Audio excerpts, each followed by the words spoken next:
Dear colleagues, good afternoon and a warm welcome to this EFNIL conference. Although in special circumstances, online and not in the beautiful Dubrovnik as earlier was the intention, we still have some interesting lectures for this afternoon and tomorrow to tell you the latest things about language, linguistics and our institutes. So let me tell you something about how the Dutch Language Institute underwent and lived through the corona crisis. As most European countries, Flanders and the Netherlands went into lockdown in the middle of March, and telework or telecommuting became the new standard. We had lots of words expressing what we were actually doing. Telewerken, thuiswerken, beeldbellen, videovergaderen, telkom, and so on. Although the Institute is responsible for 2 countries, it was really strange to see that both countries had so many differences in the way the rules on the pandemic were applied.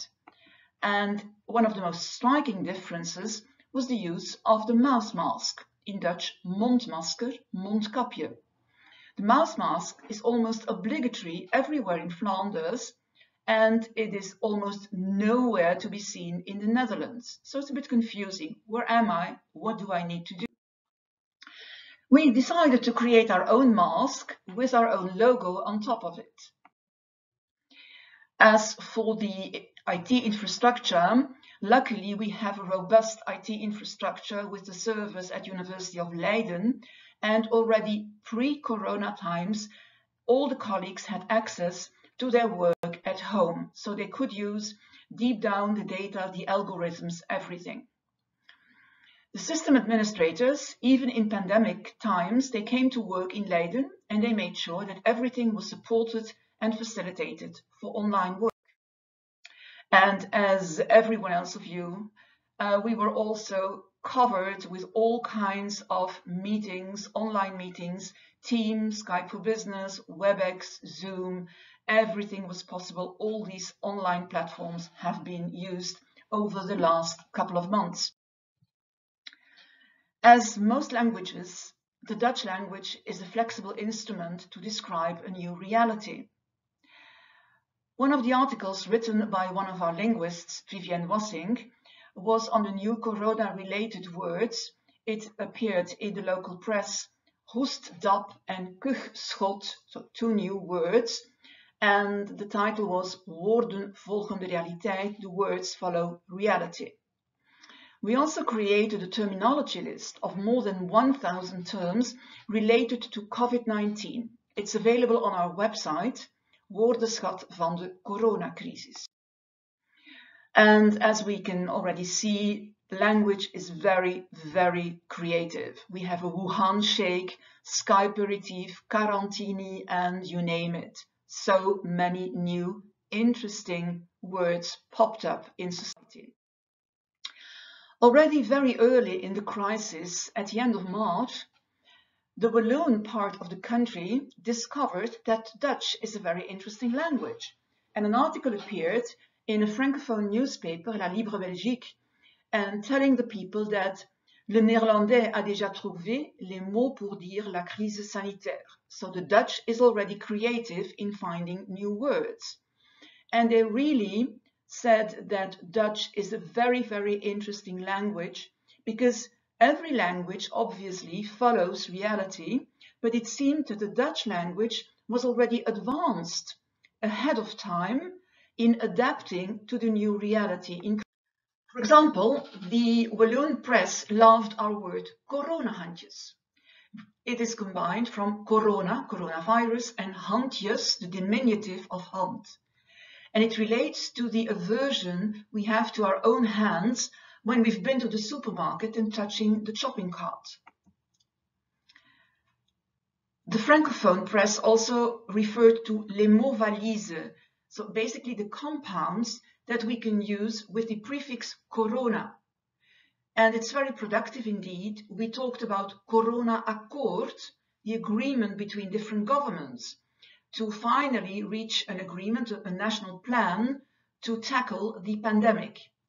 And also corona crisis and corona tourisme.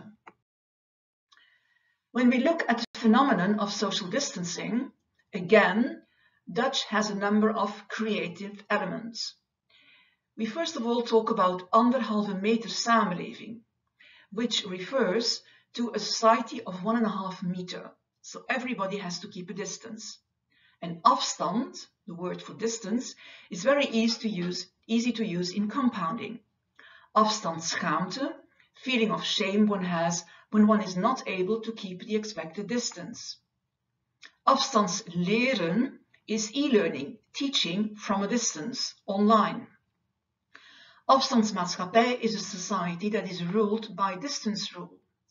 And the afstandsmeter is an appliance that checks the distance between people when it makes a warning sound when they get too close to each other. Another very productive term is balkon, balcony. Balkonbezoek is used to explain a visit to an older or vulnerable person without entering the room, but saying hello from the outside while they are on the balcony. I can say hello to my grandparents as such. Balkon bingo is the bingo played from different balconies in the same street. And Balkoningsdag is an alternative name for Koningsdag, the birthday of the king in the Netherlands, the 27th of April. Normally it's a very important public holiday, but now everybody celebrates it on the balcony. And finally we have balkonade, from serenade. A serenade is a concert from a balcony while other people in the street can listen. And here you can see the picture of Balkoningsdag. Contact is also an interesting prefix. Contactberoep is a profession such as hairdresser, nurse, physiotherapist, where contact is absolutely unavoidable.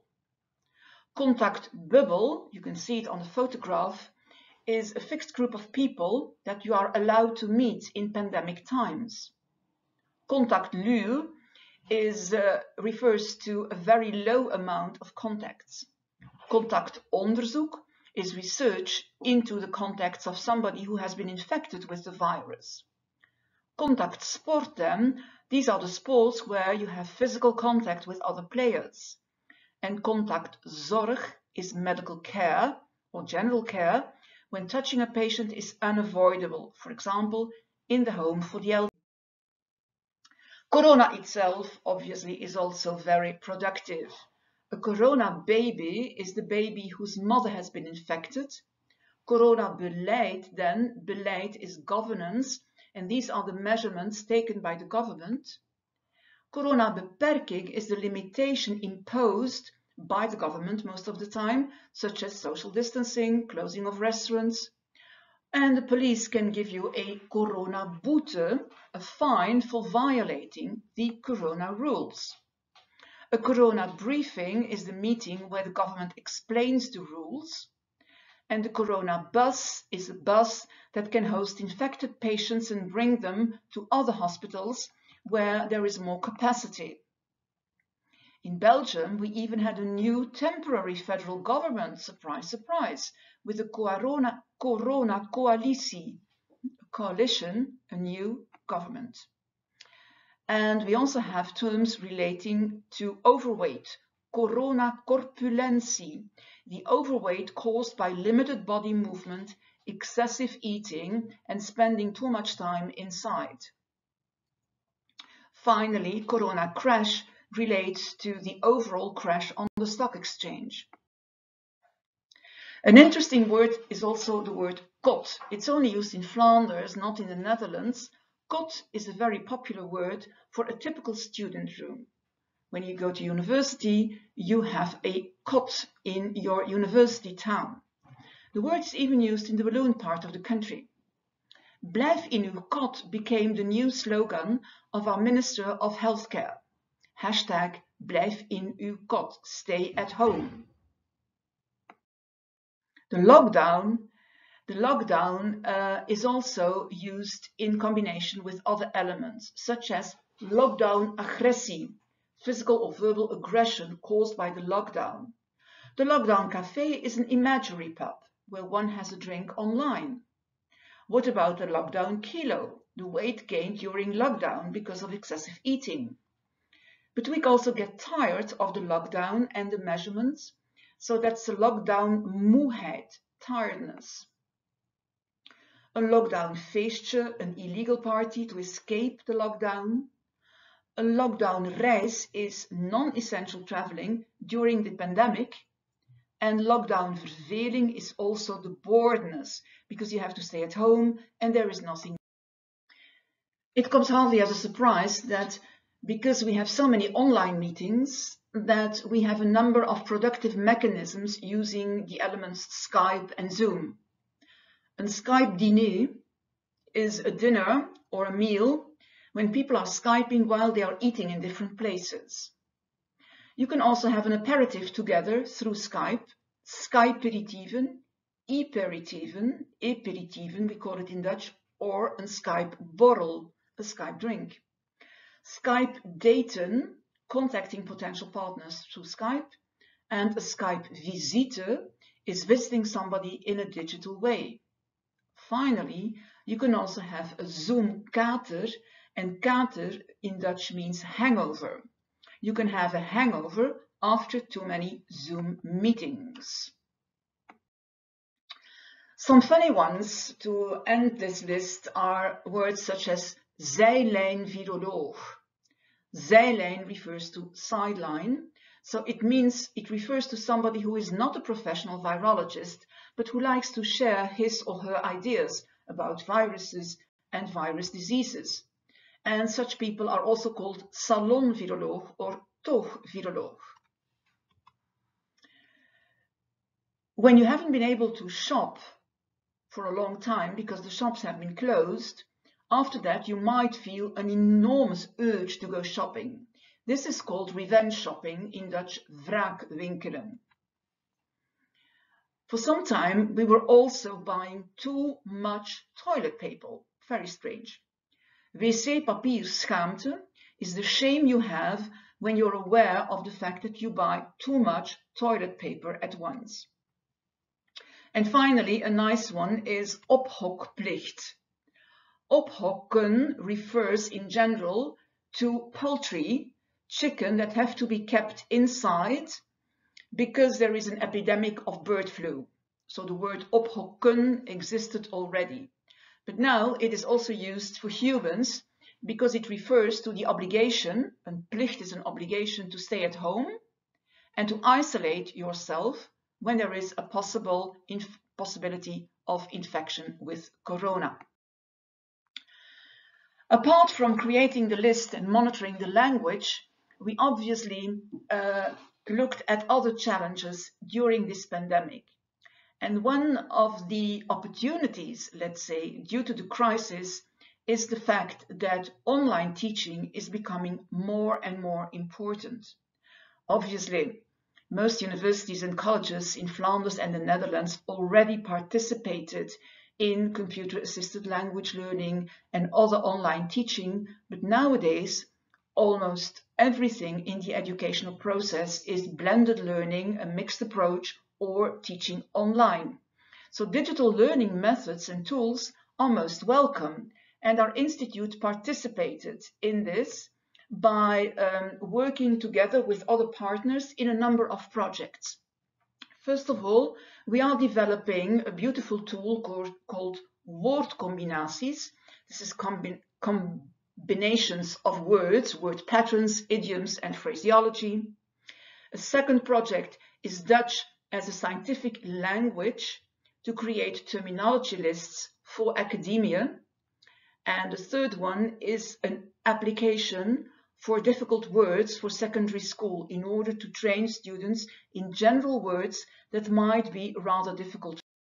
Here you can see a screenshot of the application woordcombinaties, where you have example sentences, the combinatory aspect of particular words in Dutch. You also have patterns and phraseology with exercises for people who are studying Dutch. So this is a very useful tool for many people, and it is completely standalone. It can be used by every student or person who wants to study Dutch. The second project relates to Dutch as the language of sciences for the academic world, where we are creating terminology lists for specific courses in Bachelor 1 in the undergraduate program, so as for students to help them to understand difficult terms in mathematics, physics, chemistry, and other core courses. Some of you were participating last year in November into our Lawrence workshop on the future of academic lexicography. During the pandemic, we finalized the white paper. It has now been, this is a kind of conclusive report on what we want to do next, creating new workflows for our lexicographical projects using artificial intelligence and big data. So we finalized the white paper and we are now ready to start implementing new insights and cooperating with other parties in order to improve the workflow for our lexicographical project. Finally, on the 7th of October, so next week, the ministries of the Netherlands, the Science Department, and Flanders, they organize a workshop for artificial intelligence and innovation. And especially the natural language processing case is quite important. And the Dutch Language Institute is invited to participate in this workshop and to provide input for the first part of the action, artificial intelligence applied within research, in particular on NLP. So we can give a state of the art of where we are with Dutch and what the next step could be in new research programs. Apart from that, there's also discussion about smart industry, artificial intelligence and legislation, and the data sharing aspects. So a lot of interesting things are going on. It's a pity that we can't meet in real life. I hope to talk to all of you soon. Have a splendid day. Thank you. Take care and stay safe.